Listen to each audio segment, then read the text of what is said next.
السلام علیکم ورحمۃ اللہ وبرکاتہ۔ محترم ناظرین کرام، چائلڈ کمیشن نے ایک مرتبہ پھر دارالعلوم دیوبند کی گھیرہ بندی کرنے کی کوشش کی ہے اور ایک نئے فتوے کے حوالے سے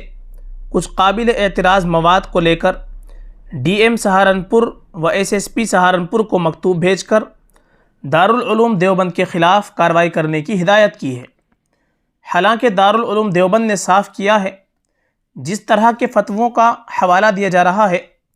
ایسا کوئی فتویٰ ہماری ویب سائٹ پر نہیں ہے۔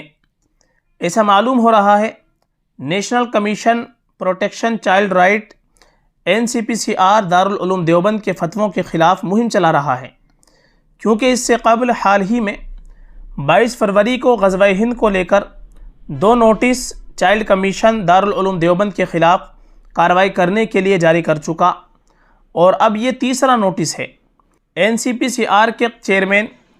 پریانک قانونگو نے مکتوب میں کہا کہ کمیشن کو دارالعلوم دیوبند کی ویب سائٹ پر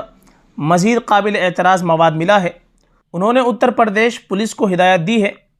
کہ وہ دارالعلوم دیوبند کے خلاف اپنی ویب سائٹ پر گمراہ کن اور قابل اعتراض مواد کے لیے فوجداری مقدمہ درج کرے۔ خط میں چیئرمین نے یہ بھی دعویٰ کیا ہے کہ انہیں اس فتوے کی ایک کاپی ملی ہے جس میں پاکستان کے ایک فرد نے غیر مسلم قوتوں پر خودکش حملے کے بارے میں پوچھا تھا، جس کے جواب میں غلط اور غیر انسانی لکھنے کے بجائے دارالعلوم دیوبند نے کہا کہ اپنے مقامی علماء سے رابطہ کریں۔ قانونگو نے کہا کہ یہ ایک بار پھر اجاگر ہوا ہے کہ اس طرح کے فتوے ملک کے ساتھ ساتھ قومی سلامتی کے معاملے کے لیے انتہائی خطرناک ہے۔ NCPCR کے سربراہ نے اس خط میں کہا کہ دارالعلوم کے خلاف FIR درج کی جانی چاہیے اور کارروائی کی رپورٹ 3 دن کے اندر کمیشن کو بھیجی جائے۔ یہ مکتوب UP کے چیف سیکریٹری اور اسٹیٹ ہوم ڈپارٹمنٹ کے سیکریٹری کو بھی بھیجا گیا ہے۔ ادھر اس سلسلے میں دارالعلوم دیوبند کے قائم مقام محتمم